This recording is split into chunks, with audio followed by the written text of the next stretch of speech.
So we're live now. You can, there's a mic there and there. Okay. So they can both sit there? And, yes. Okay. Yeah. We're live right now. Are we ready? Ready. So I will call to order Wilisonville City Council for work session, August 17, 2020 at 6:05 p.m. Council, any questions on agenda or consent items? Seeing none, let's ask about concerns. Any councilor concerns?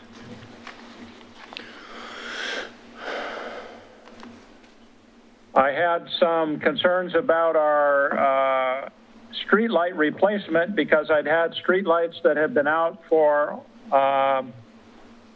almost 6 months and hadn't been replaced. I guess my only concern is whether we're on top of our agreement with PGE, Mr. Cosgrove. I believe you sent an email, right? Yes, And Martin Delora Montalvo answered it. Yeah. So I don't have anything new to add to what he responded.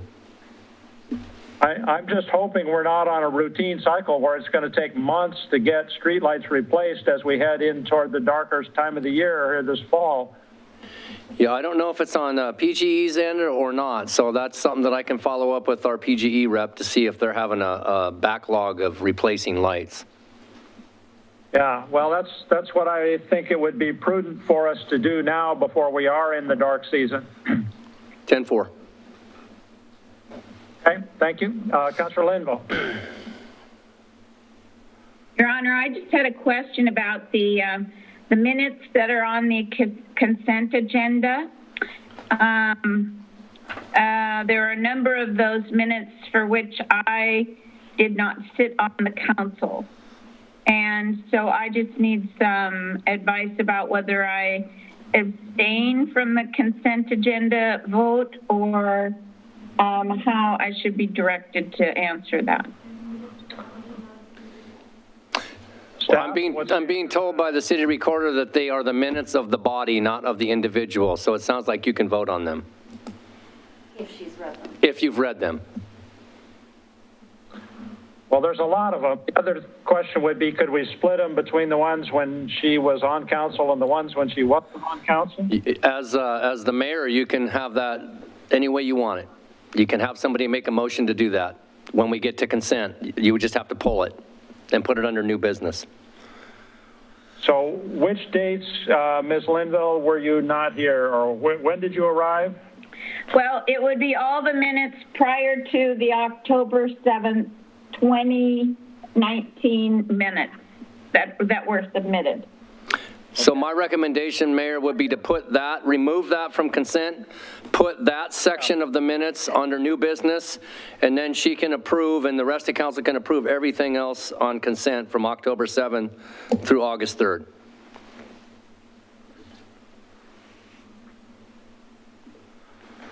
No, the other way around. Yeah, the other way around. Okay. Yeah, you're right. Yeah. Okay. October 7, 2019 to August 3, 2020. Yeah, those ones I could approve on the consent agenda. Right. That's what I said. Okay. Well, when we do our motion on order of agenda, we will need to remove minutes of May 2019 through August 19, 2019 from consent and leave everything else under consent then. And you would add that to new business. And add that to new business, yeah. Councilor West.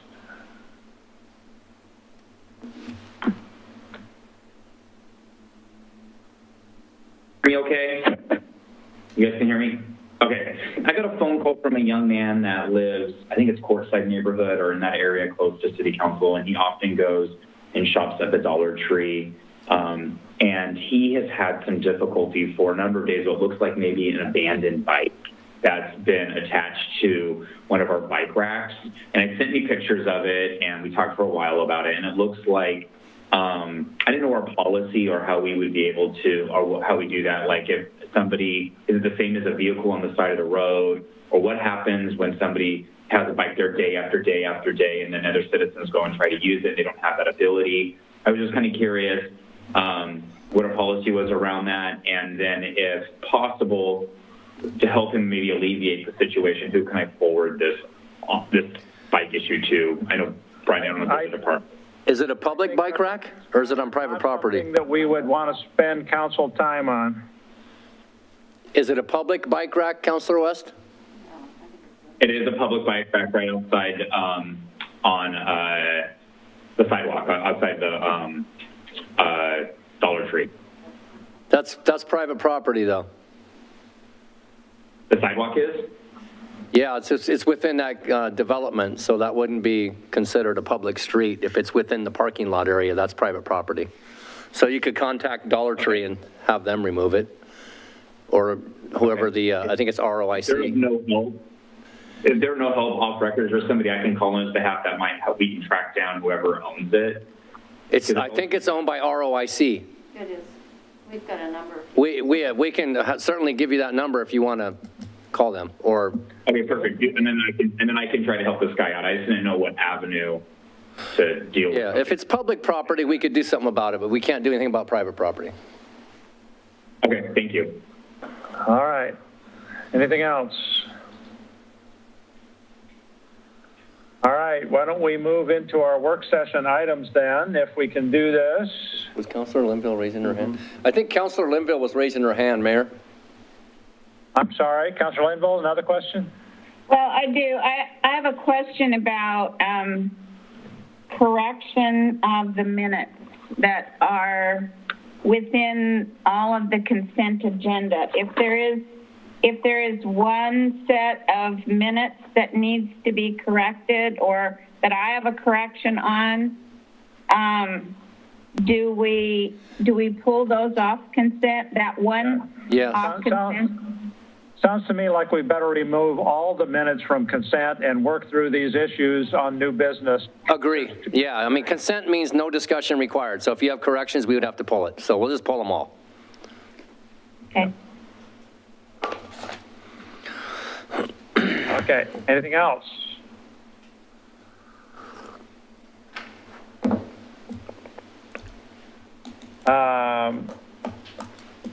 Okay, let's go into our work session items then, if we're ready to do that. Just lost my agenda here. Starting with the Charbonneau Shuttle program, I think is first up. All right. Good evening, Mayor and members of the council. I'm Dwight Bershear, the Transit Director for SMART.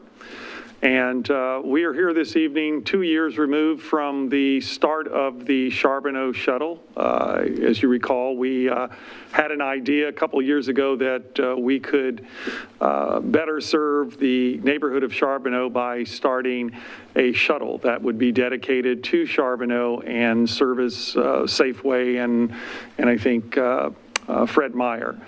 In any event, I think back then we promised an update.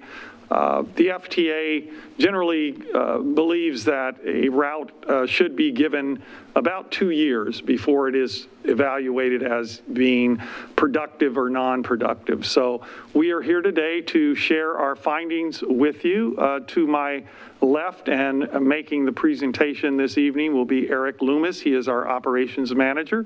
So I will at this point turn it over to Eric. Good evening, Mayor, councilors. Let me share my screen here with you.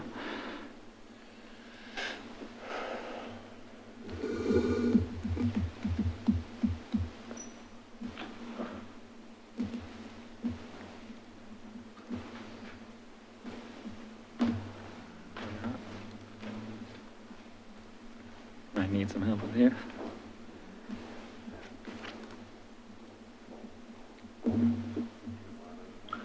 We got a dark screen. Yeah, it's not. There we go. It's just taking some time to load. There we here. go. There we go. So the background, I'll give a brief background of the Charbonneau Shuttle.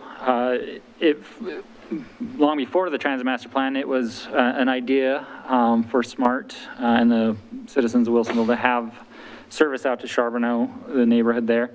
As we went through the Transit Master Plan process and public outreach, this project continued to surface or score high as we numbered these projects. And so in the end, it was determined we would give this a pilot for the 2-year cycle. And through that, before that, we gave out a survey to the neighborhood. We surveyed over 260 residents in the area with some pointed questions as to what they wanted out of the shuttle. So through that survey, we created the shuttle, as you can see on the map there. It's a deviated fixed route, meaning it not only serves this route on a timed structure, but it also goes off of this route for house pickups in the neighborhood, as well as pickups and drop-offs in the town center area and old town areas. And that was one of the big ideas of the residents, to have a house pickup, make it easier for them to utilize this shuttle, similar to our dial-a-ride system. And so with that, we began service in June of 18. We did several different marketing points. We did a door flyers on all the residents we could in the Charbonneau neighborhood. We did a piece in the Charbonneau neighborhood paper. We had tabling at Spring Ridge Court, and also the clubhouse. And then we also did some classes with training, and some actually had folks ride the bus and utilize the service to help them understand what it was for and how they could use it to their advantage. So that's a little bit of the background there. Now with that, we have our route productivity. This kind of gives you a snapshot of how the Charbonneau shuttle compares to the other routes as far as productivity relative to the investment. So on the bottom there, you have the vehicle hours per year, and we were just a little over 1,000 hours per year for the Charbonneau shuttle.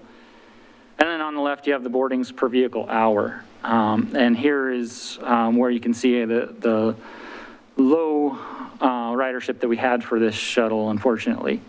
As compared to the other routes. And so that's how we measure it as compared to the other routes. Particularly in this aspect, it replaced the dial-a-ride. And you can see where it is over double the boardings per vehicle hour that the Charbonneau shuttle is. We tried to be innovative in some of the dial-a-rides, people calling in from that neighborhood, going to the specific town center and old town areas, and put them on the shuttle. Instead of just a dial-a-ride. And so that increased our ridership about 40 to 60 rides a month. However, it still didn't spur the growth we anticipated from the beginnings. So that's where the service predicted to be landed.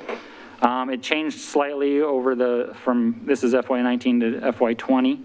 However, FY20 ending just this last June, is fairly skewed because of COVID-19. And so we actually, because of the productivity of this route, we actually stopped running it at the end of April and filled it in with any dial-a-ride for customers that wanted to take those types of trips. So next steps, after 2 years of piloting this, our recommendation based on the productivity is to discontinue the shuttle and have more efficient means. For now, that's the dial-a-ride program. That also includes general public, so anyone in that neighborhood who wants service, we will still continue to provide the same level of service. They'll just have to call us instead of showing up at a bus stop for those trips. And then looking into the future further, we hope to be innovative as far as potentially partnering with a TNC, Transit Network Company, or we're in the midst of acquiring some software for both fixed route and demand response, and one of those add-on options could be same-day type pickups for groups of folks who want to take transit, who can have a little more flexibility outside of having to make appointments through dial-a-ride system. So that's where we're at. If there's any questions. So questions. Councilor Linville, please. Mr. Loomis, could you go back to the route productivity? I just want to make sure that I understand this this chart.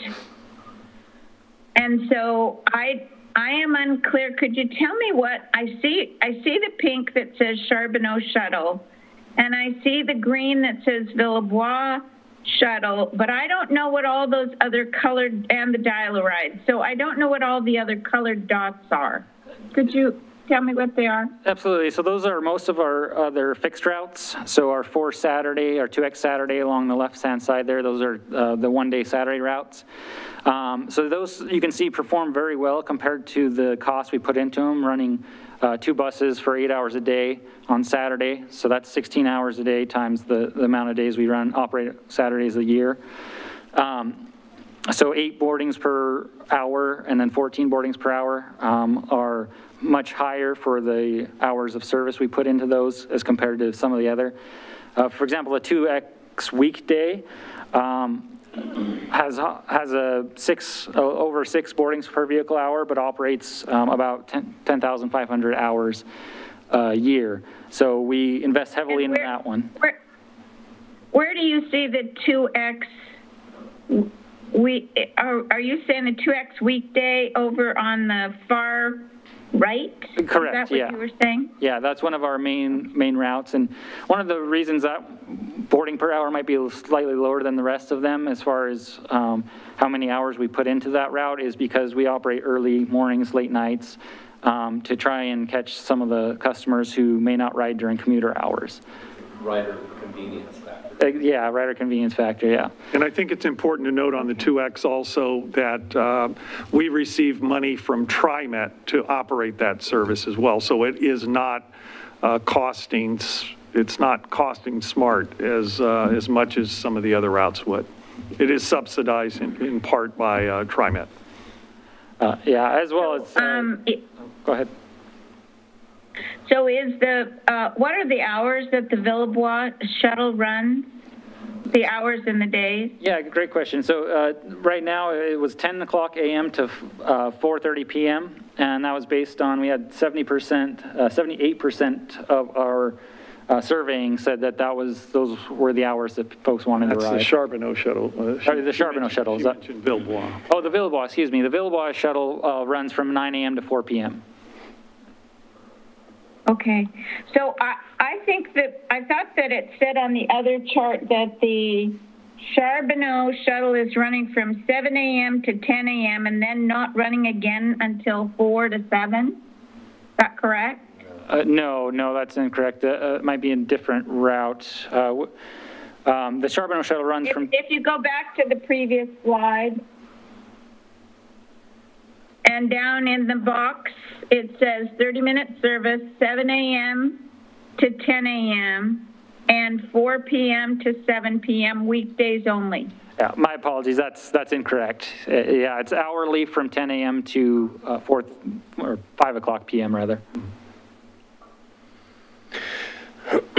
Okay.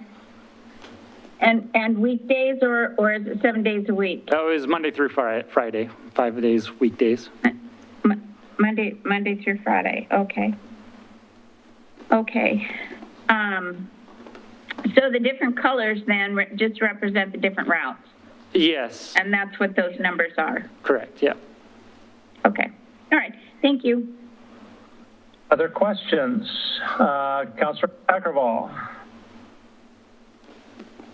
Thank you, and thanks for this presentation.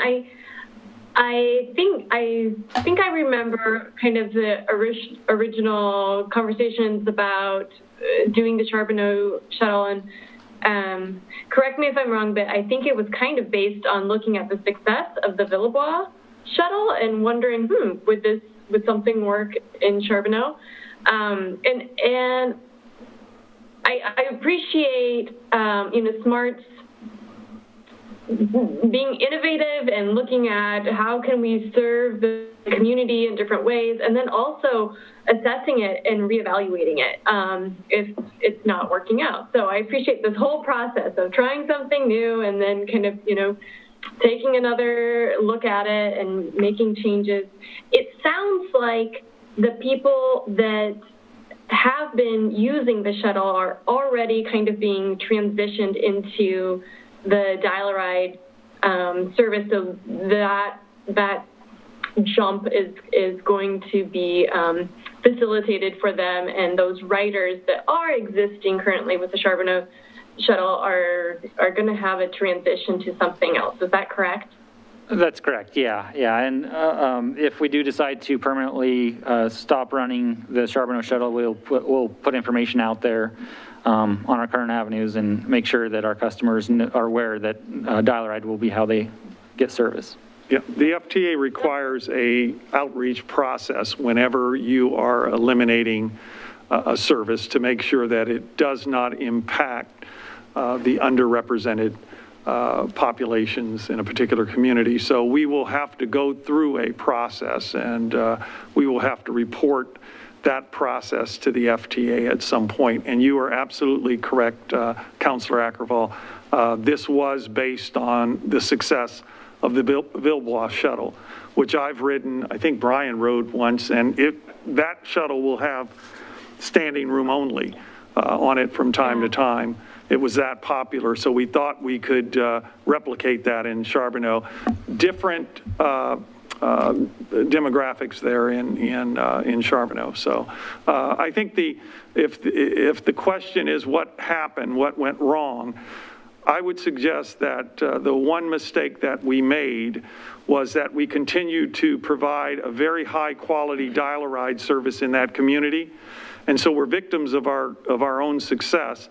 Had we pulled dial-a-ride and forced everybody in that neighborhood onto the Charbonneau shuttle, then your phones would have been ringing off the hook had we done that. And so it was a strategic move on our part. We thought we would see people gravitate towards the shuttle, but the dial-a-ride service is still the preferred service, and we can't make it otherwise. It is just a really, really high quality service.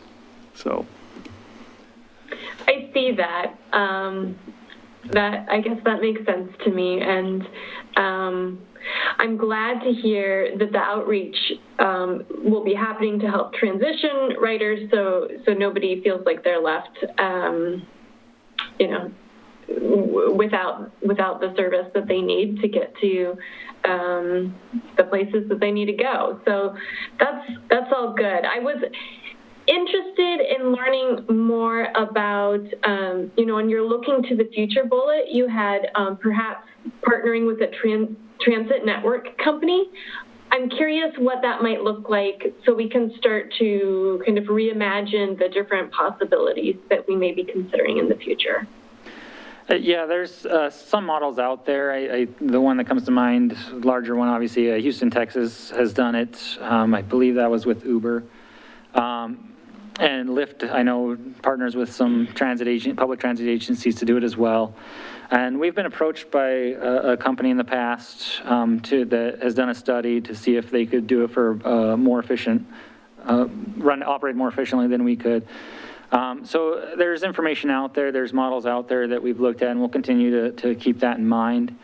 However, knowing that we operate a good service to the community, we'll want to make sure that continues in the future as well. Yeah, that would be very important to us to ensure when we do this, we have to make sure that the quality of the service is there. They are used to a very high quality service. Customer service is very important. Mm-hmm. With a TNC, we lose control of some of that. And so that would be my biggest concern. I'm not saying we can't work through that, but I would have to be assured that the customer service would continue at a very high level. Yeah, I'd be curious if the other examples or models that we're looking at, if they also are serving a demographic or a profile that we have in Charbonneau, because of course, here we saw like two very different reactions with the Billabong shuttle and the Charbonneau shuttle too. So, you know, what might be a solution for one group might not work, you know. Yep. Okay, let's see. Next question will be Councilor West, followed by Councilor Lehan. Thank you. Hi, Dwight. Good evening. I'm curious if there's any way that would make sense for it to be salvageable. And I know that you probably have already racked this through your mind already. It sounds like you've told us that Dial-A-Ride and Charbonneau Shuttle is almost like, you know, overlapping too much. If Charbonneau Shuttle was able to offer more stops or locations, or even go to a transit center or go to Meridian Park or go to, would that help at all? Is there anything to do to make sure that, I know that anytime you make a change like this and there are people that depend on it, you know, and I know we do everything we can, I know we're also potentially looking to the future and all those things I said, but is there any feasible way to give this more time or to give another look or to tweak it to make it more successful? I might start with that one. Thank you for the question, Councilor West. So we do make connections in town center. Being a deviated fixed route, we can connect with pretty much every route. Even the Billabong shuttle goes to that area. The 2X that goes up to Tualatin Park and Ride, as well as the 4 crosstown route. So it makes shuttle as well. Yeah, and the so it makes connections there to most of our other routes. I think the biggest drawback for some folks, even though it was 78% asked for that mid-morning trip, we did have some requests for later in the evening trips. And so that might be a restriction, something that obviously anything we add to the service would be an investment that we would have to make, a decision we would have to make on this route. That being said, you know, we could certainly, one option is to look at surveying the community again and seeing what might work to increase this ridership.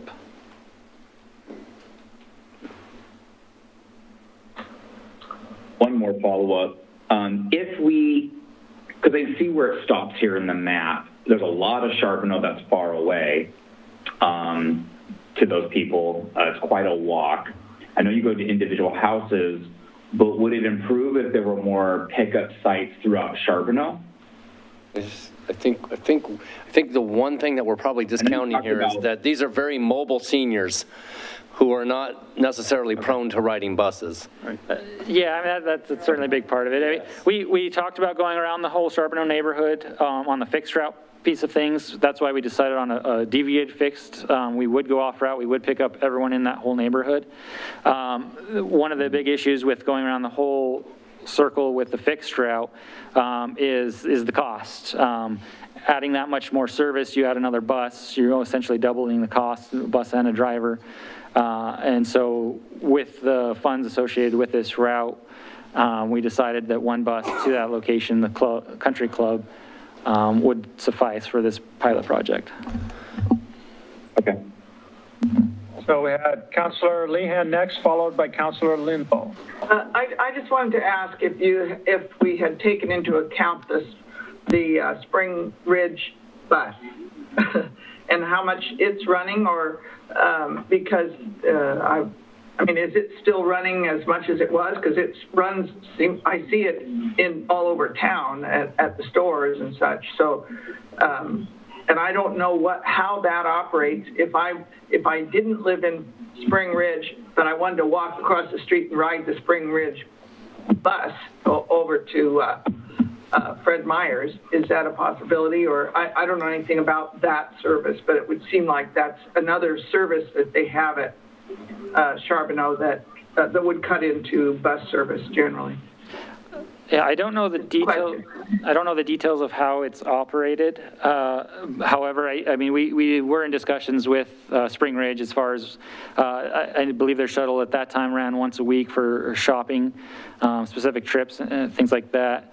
And our staff definitely worked with Spring Ridge and got flyers out to all the residents there about this service and how it could complement rather than compete with their system.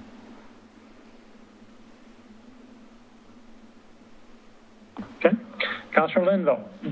Well, I just wanted to make a comment, and that is that for most of the Charbonneau community, if they needed to ride the bus and get down to the country club, they would almost have to drive their vehicle or get a ride down there in order to catch the bus. And there's plenty of parking down there, and it's a convenient place, but there are it is not adjacent to very many homes. As you can see, there's not a lot of roads around that area. So in order for them to get there, and because there's not sidewalks, particularly on a lot of the stretch of French Prairie, it would be difficult for people to get there. So I'm not surprised that the ridership is not very strong. I don't know what the need is. I am not also surprised that the dial-a-ride is the preferred method rather than for people to try and figure out how they were going to get down to the clubhouse. So I don't have a good solution. I don't know. I suppose we'll hear if there's a outcry, but it doesn't sound like the ridership has been such that you're going to get very many people who are concerned. I don't know if there's a better solution unless the bus would make the entire loop around French Prairie in one end and out the other end. And that might be the only other recommendation that I would have, rather than to try and get to all of the side streets, all of the cul-de-sacs that are through. But without sidewalks, it's difficult for people to walk along French Prairie. And I don't think at least our seniors, we'd want them walking in the street. So it's a difficult area to serve with public transportation, and that is certainly agreed. So I'll make sure that I can do some outreach as well, and I appreciate that you will do all the outreach and that it won't be just kind of stopped service. So thank you. Mayor, we have 2 more items on work session. And we got about 20 minutes left. So other questions on this? We've got the recommendation from SMART staff that they think we should discontinue, and that they've looked at these different components. Are you looking, Mr. Loomis, for agreements here, or just direction, or what? Yeah, direction. Yes, that would be nice for us to move forward with a recommendation from council. So, council, do you think that we are on board with the direction that this has been going, in making the change? Do we need a motion, or are you just looking for a consensus? We can't vote in work session, Mayor. Direction. Yeah, this is direction. Well, that's true. That's true. I'm seeing people nod, and I don't see too other.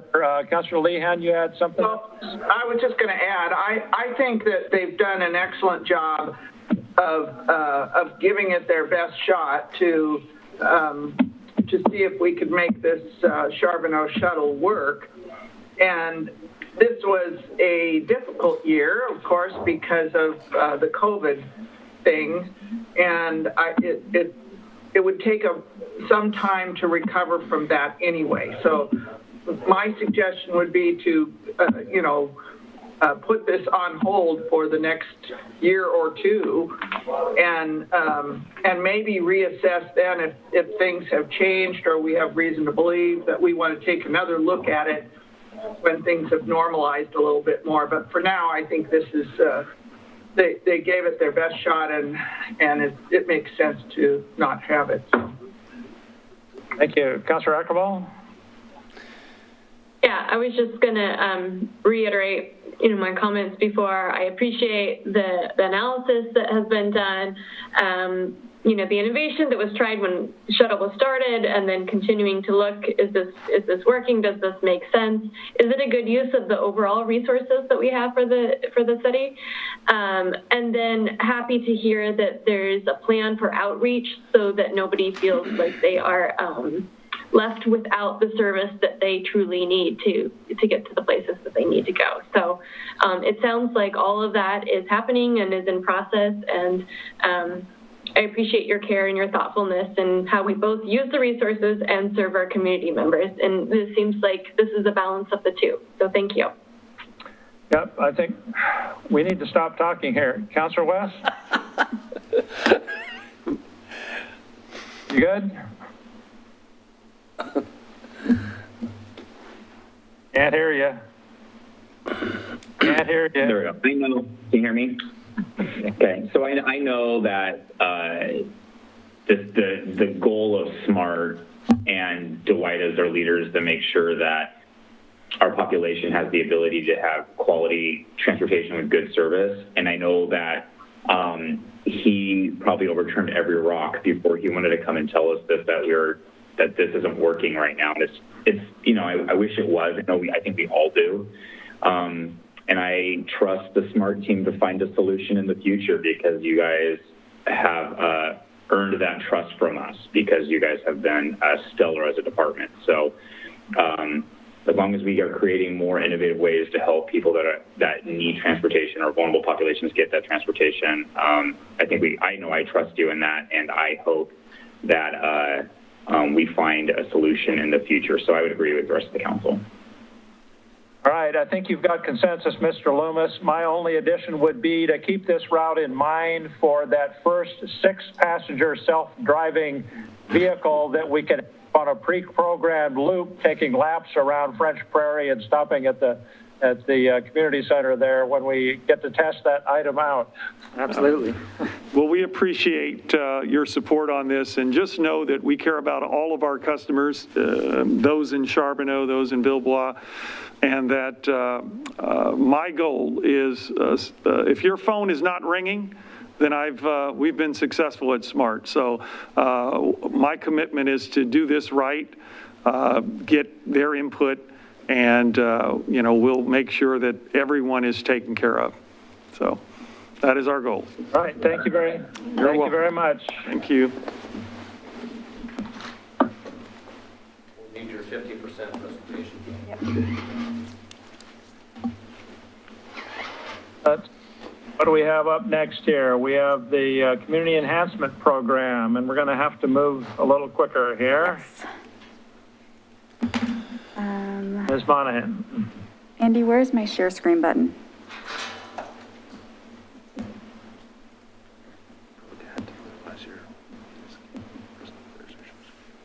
Thank you. All right, good evening, Mayor and Council. Speak up, Zoe. I'm Zoe Monahan. I'm the assistant to the city manager here at the city. And this evening, I wanted to give you an update on the 2020 allocation for the Wilisonville Metro Community Enhancement Program. This is resolution 2837 on consent this evening. It always works in the practice presentation, and it never wants to work in the actual presentation. So we are going to move a little bit more quickly through this presentation. I wanted to give you a little bit of background just to remind you about this program. This program is funded through an intergovernmental agreement with Metro. So we receive $1 for every 1 ton of wet waste processed at Republic Services. And the Community Enhancement Committee reviews the project applications annually. This is a committee that's made up of 4 citizens, the mayor, and Councilor Linville, as well as Metro Councilor Craig Dirksen. We have funded a number of projects over the years, most of which have been completed. In order to qualify for the program, at least one of these goals needs to be met. So that could be improving the appearance or environmental quality of the community, reducing the amount or toxicity of waste, resulting in improvement in safety. It also needs to be within the city limits. This year we updated the program in order to ensure that the applications were scoped. We did outreach to nonprofits. We also made sure that there were information sessions and pre-application meetings to ensure that all of the potential applicants understood the program as well as the process. We received 9 applications, although in June 1 was withdrawn. We did plan to meet in March, however, that meeting was canceled due to COVID-19. Once we realized that we could safely meet in the summer, the committee determined in June that they wanted to review the applications and make a recommendation on funding. The committee does not have to recommend funding every year. This year, they felt it was really important to move forward with the projects being recommended this evening. This is a look at our funding. So over the time of the project, we have had $415,000 that we've received, $320,000, of which has been allocated, although not all of it has been spent. We generally receive about $80,000 every year. However, in 1920, we only received 60. That was due to a compactor issue at our public services, which has been corrected. We had about $118,000 available for this year's cycle. This is a list of 8 recommended projects. I'm not going to go through each one. All of the applications are in your materials. If you have any questions, I'm happy to answer them. But these 8 projects were all recommended by the committee.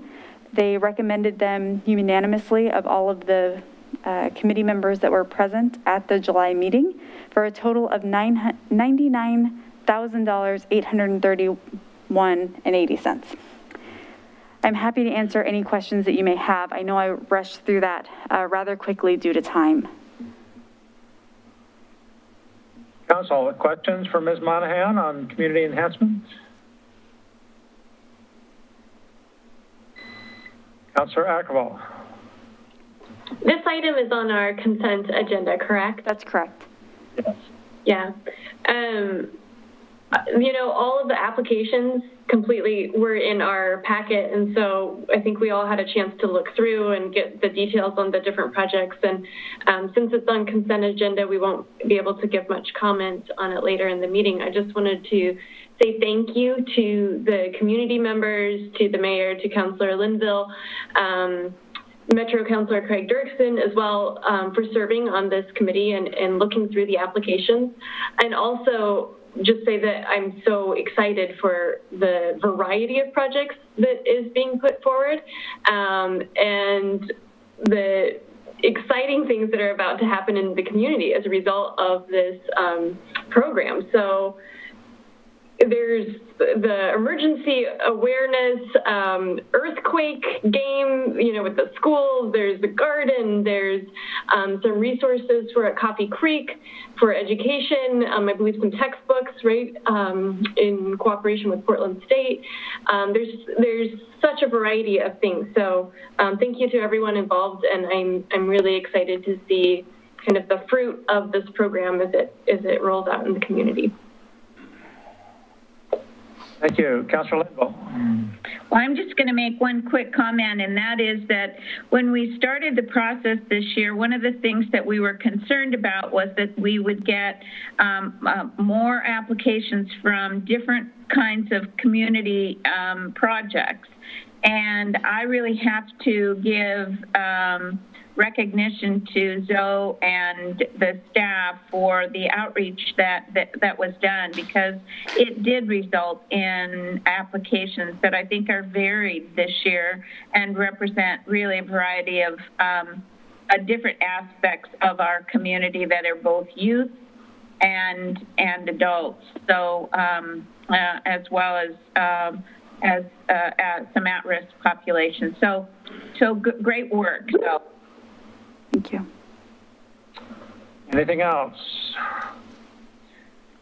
All right, sounds good. This is on consent agenda, so this is the plan to go forward, and we did have good discussion at the committee.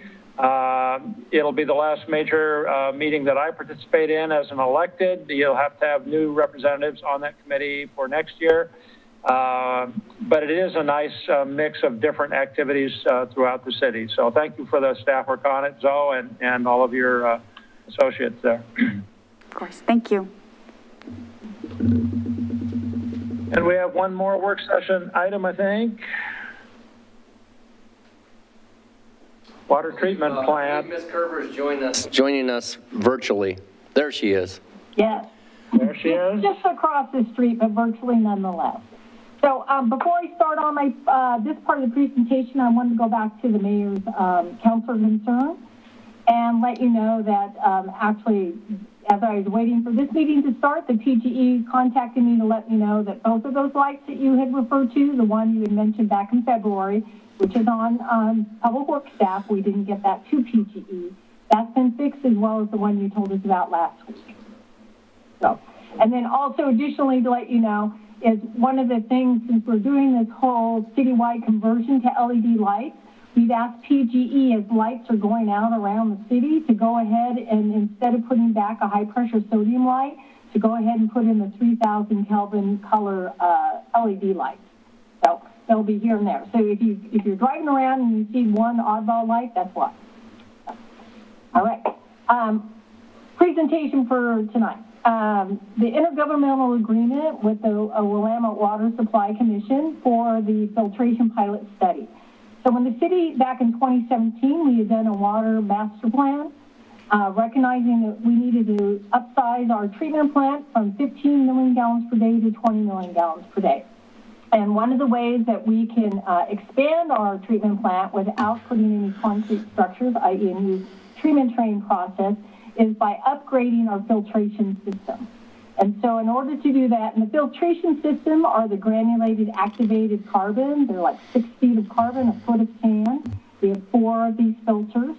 And so currently they are rated, they're approved for 6 gallons per minute per square foot. But we know that these filters have a greater capacity. And so what we're doing is a filter study program or project, which is basically taking a model size of the larger filters and running our water through it to be able to prove that we can run them at a higher rate. So we're looking at running them up to at least 10 gallons per minute. And that would be as if one of the filters are offline, that the other ones could take care of business. What we're finding already is they're running them up to 12 and then 20. So we're seeing how very robust our filters are. Anyway, so the city is doing this pilot project to work with the Oregon Health Authority's drinking water program. And the Willamette Supply Program is also interested in this study because they would like to take the outcome of the information and use that as well for their new treatment plan. Their new treatment plan is almost identical to ours. So with that in mind, we thought, well, why don't we partner up together and do the project together? They agreed, so basically we're going to split the cost 50-50 of this whole pilot project. So this IGA outlines the fact that we're splitting the cost. This is, the expectation for each party and what we're going to do with this information. If we can upgrade, get Oregon Health Authority to give us approval for the filtration upgrade, that could save us close to $13 million in infrastructure costs at the treatment plant. There you go. Questions? Just $13 million. That's fairly simple. It's a little bit of money. Questions for Ms. Kerber? How long does the pilot program go? It goes for 1 year because they want us to prove that we can meet the criteria for every season. They want to see what happens in the summer and the winter, turbidity or not. Okay. Councilor Ackerville. So I understand that this and our agenda item tonight is for the study itself, which seems like a very good idea. But what happens if at the end of the study it results that this is a plan that will not work for us going forward? So if Oregon Health Authority were to disapprove or say that we don't believe that you can upgrade, then we would need to reconsider and go and build some more infrastructure, additional trains. What we do know, though, is the Oregon Health Authority has already reviewed and approved other similar type projects. So we're working very closely with them to make sure that any of the information that we're gathering, that they're going to be happy with it as we provide it to them. Okay, thank you. That's helpful. Mm-hmm. Councilor Linville. Well, I just want to be sure for our citizens that during the time of the study that there is no chance that any of our water quality is at risk during the study time. Yes. So the pilot project, like I said, it's a scale model of our filters, but it's a separate piece of equipment. It sits over to the side, water comes in and goes out, and it never touches any of our other treatment water.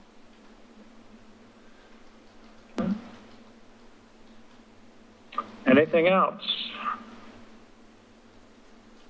Well, we've got a pretty good track record on our water treatment, and hopefully we can continue with that. If we can do it more economically as we have growing needs, then so much the better. Yes. All righty. Thank you. Right. Thanks very much. Mr. Cosgrove, anything further? That's it for work session, Mayor. How long? Right, we need 5 minutes. Do we want people to log out and log back in, or just to come back in 5 minutes? Just come back in 5 minutes. All right. We will call work session adjourn at 6:56 p.m., and we'll look for people to be back here in about 5 minutes for actual council meeting. Thank you.